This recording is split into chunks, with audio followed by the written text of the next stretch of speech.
Baik, saya di sini akan menjelaskan tentang apa itu sistem dan juga informasi. Sistem gampangnya itu adalah suatu komponen yang saling berhubungan satu sama lain demi mencapai suatu tujuan. Contohnya kita nggak jauh-jauh dari namanya sistem kampus. Sistem kampus itu ada dosen, mahasiswa, dan ada ruang kelas.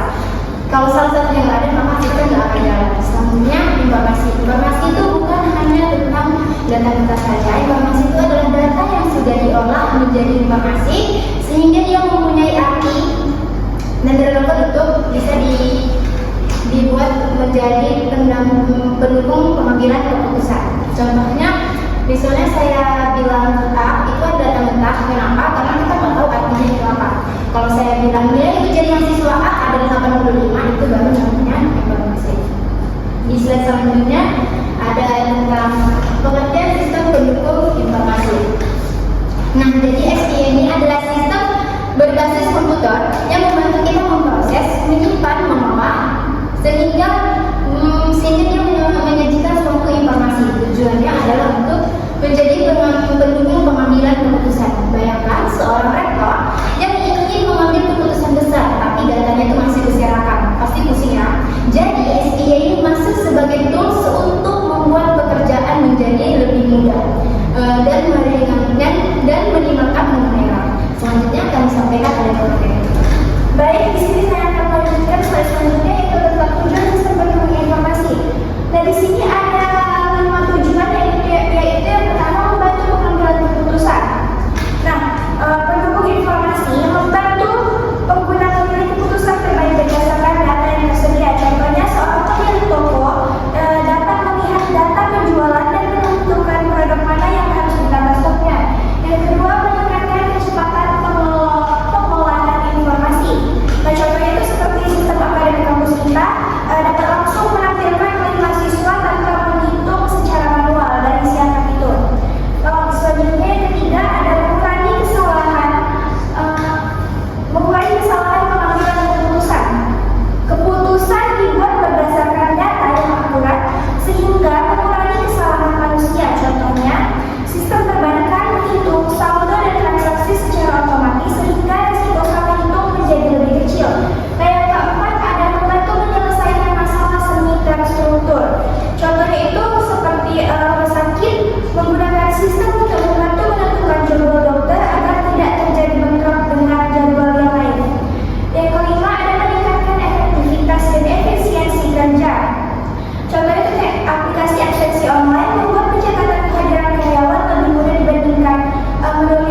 penghasilan.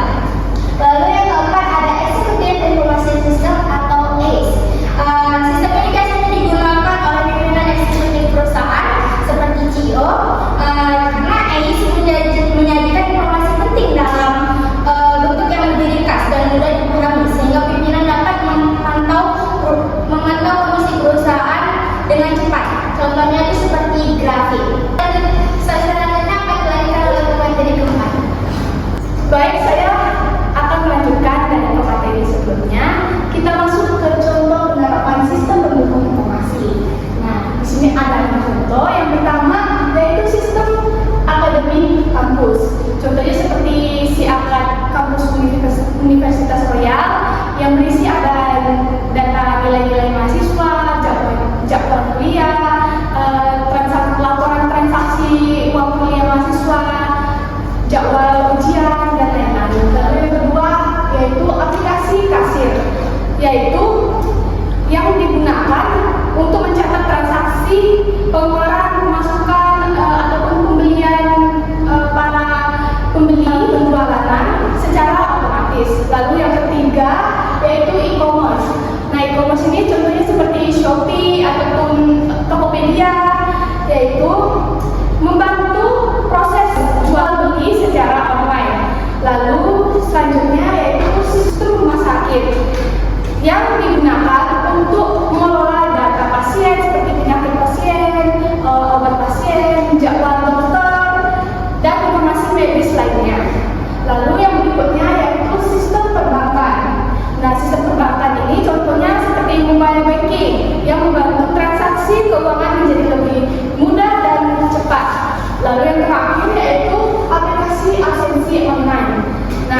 Nah, dengan pekerjaan yang lebih cepat, hemat waktu, pengguna itu dapat menyelesaikan lebih banyak tugas secara efektif dan efisien.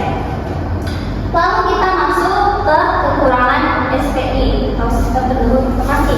Yang pertama itu, SPI itu butuh biaya yang cukup besar.